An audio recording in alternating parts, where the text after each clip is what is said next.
US President Donald Trump, meanwhile, is trying to create a bloc to counter China. Having strong economic allies by your side is one sure way to do it. So, for this year's G7 summit in September, Trump thought of inviting more guests. Emerging economic powers such as Australia, Russia, South Korea and India. Trump says the current composition of the G7 is outdated. We agree. The G7 members do too, but they have a problem. One particular invitee, and that's Russia.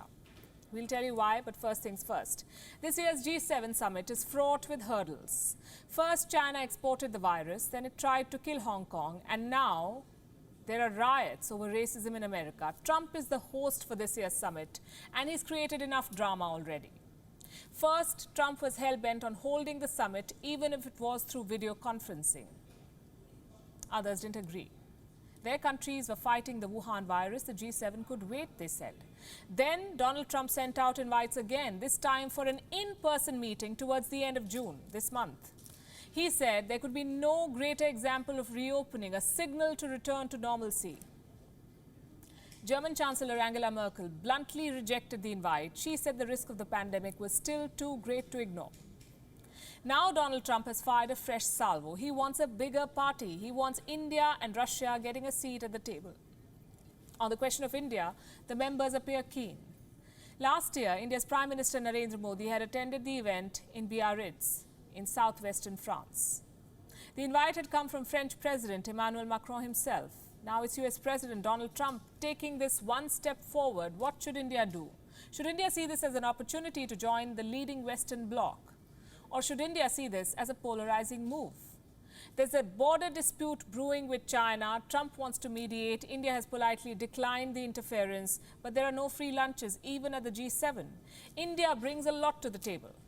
As a rising economic power, India can make the group more relevant. In terms of GDP, India has surpassed Canada, Italy, France and the UK already. But two of these countries, France and the UK, hold a permanent seat at the United Nations Security Council. India wants that seat. India deserves a seat too, a permanent seat at the UNSC. The US, France and the UK may support India's bid. At this point, it's unclear if India's inclusion in the G7 summit will be made permanent, but it could surely be a step towards the UN Security Council. As for Russia, it won't be that simple. There is troublesome history to contend with. Until 2014, G7 used to be G8. Russia was part of this group, the group of 8, G8. In 2014, Russia was expelled. That's because it captured the Crimea region in Ukraine. So the G7 was left with 7 countries, obviously. The US, Japan, France, Germany, the UK, Canada and Italy. And they are not ready to have Russia back. Most of them aren't, it seems. One member has already expressed reservations, Canada. Russia was excluded from the G7 after it invaded Crimea a number of years ago, and its continued disrespect and flaunting of international rules and norms is why it remains outside of the G7 and will continue to remain out. Trump has been pushing for Russia's inclusion since he took office in 2017, mostly to draw Moscow away from its relationship with Beijing. How has Russia responded to this invite? With skepticism. The Kremlin has asked for more information. It even asked, what's on the agenda? Trump had to make a phone call to Vladimir Putin to convince him.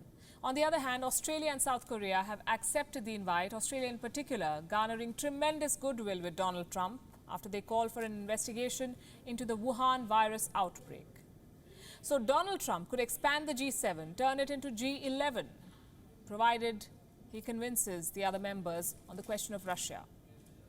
If Trump succeeds in turning this into G11, he could weaken the G20. What does that mean? It works against China because G20 is a group which includes China.